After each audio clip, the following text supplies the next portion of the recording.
We're talking with Ali Gharib. He's the senior editor of Open Zion, Newsweek's daily beast blog dedicated to an open, unafraid conversation about Israel, Palestine, and related issues. As far as the politics of all this, Ali, does it make sense for President Obama to essentially, I mean, he's going to have a bruising fight in his hand. This is not going to be an easy nomination battle. Given everything else the president has on his plate, is this wise politics, regardless of Chuck Hagel's specific positions? You know, I actually think that that Obama has a lot of challenges on his plate, and one of the big ones is actually going to be Iran. And like I said before, I think that there's nothing wrong with picking a Secretary of Defense who's uniquely positioned to be an important voice in that debate as it comes forward. And another big challenge for Chuck Hagel is going to be cutting the defense budget. You know, I actually don't think this political fight is going to be as big as it's already been. I think it's sort of in its last throes right now. There have only been two senators, Coburn and Cornyn, who've come out and said that they would openly oppose Chuck Hagel.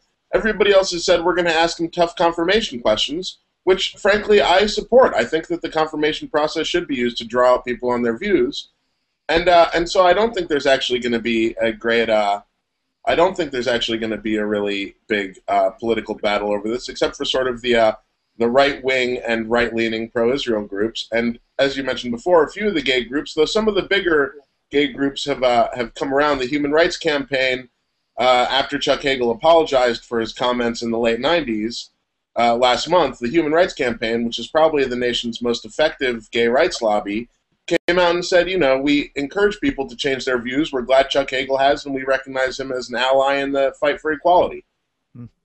We're talking with Ali Gharib, from senior editor from Open Zion. Ali, there was one of the key issues, as I see it, for the Pentagon for the next couple of years, and never mind Iran, and never mind sort of these other issues, but it's, you know, the size of our military, and there are going to have to be some pretty tough decisions made at the Pentagon. Does Chuck Hagel get a certain sort of credibility amongst the troops and among folks over at the Department of Defense who may be looking at some pretty severe budget cutbacks simply because he was a Vietnam veteran and he got 2 Purple Hearts as a result of his service there? Yeah, he's a decorated veteran. He was the head of the USO. The USO was bankrupt, and he brought it, you know, $1.25 million into the black. This is a guy who stood up for troops his whole life, and he's won. He's going to be the first enlisted man in decades, if not, you know, this half of, in the past 70 years or so, who's going to be running the Defense Department. So I think he does get a lot of credibility for that. But that said, he's also very independent-minded and has been an iconoclast. And so, in that sense, he is someone who is not averse to doing the important things, such as cutting the budget when they need to be cut. You know, he said in an interview that the defense budget is bloated.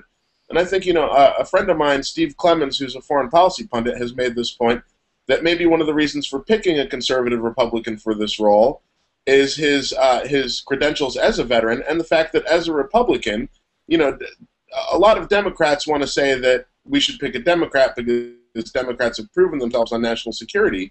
But a lot of the top Democratic candidates for this post are sort of more beholden to the structures of the Pentagon and the inertia that they have to keep their own funding, whereas Chuck Hagel can be independent of those, partly because of his stature as a veteran and as an independent Republican. Ali, finally, before we let you go, I want to circle back to the issue of Iran and sort of the news. And given, you know, Iran has shown some willingness, at least to suggest that maybe they're not going to sort of press full tilt 100% forward in sort of the nuclear program. Are you optimistic at all that there can be a diplomatic solution to essentially allow more inspectors into Iranian programs and sort of avoid this the cataclysmic clash we may be looking at over the next couple of months?